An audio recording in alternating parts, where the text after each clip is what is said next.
उकाई बांध किस नदी पर है?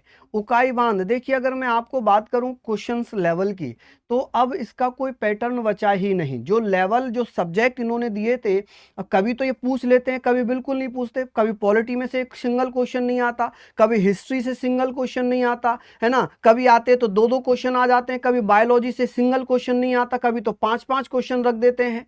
ठीक है, इनका कोई पता ही नहीं चल रहा है, कोई वो है ही नहीं कि कहाँ से कितना क्वेश्चन बन रहा है, कुछ नहीं पता इनको, है। कोई मतलब ही नहीं है कि भाई पैटर्न क्या है, क्या आपने दिया है, कहाँ से आप पूछ रहे हो, तो उससे कोई मतलब नहीं। इनका मतलब यह है बच्चों को कैसे परेशान करें, बच्चों का सिलेक्शन कैसे रोकें। चलिए आप यहाँ पर बताइएगा कि साहब उकाई बांध किस नदी पर है? उकाई बांध कहाँ पर होगा? तो आप कहेंगे सूरत में है उकाई बांध। कहाँ पर? सूरत। और सूरत कहाँ पड़ता है? गुजरात में।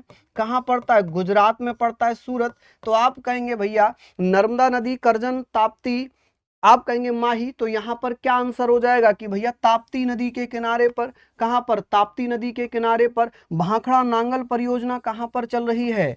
भाखड़ा नांगल परियोजना, नांगल परियोजना, भाखड़ा नांगल बांध परियोजना किस पर है? तो आप मुझे बताएंगे कि भैया ये सतलुज नदी पर है। किस पर? सतलज नदी कह लें, सतलुज नदी कह लें।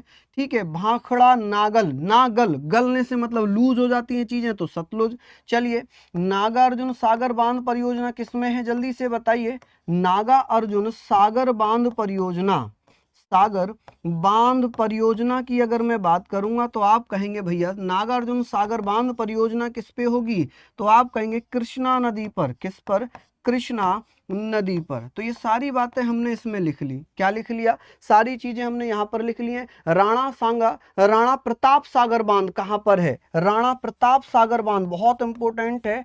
राणा प्रताप सागर बांध परियोजना, प्रताप सागर बांध परियोजना कहां पर है? बांध परियोजना ये कहां पर चल रही है? आप कहेंगे भैया ये परियोजना कहां पर है? चंबल नदी पर। किस पर? आप कहेंगे चंबल नदी पर। तो हमने पढ़ लिया कि ये चंबल नदी पर है। ठीक है, नेक्स्ट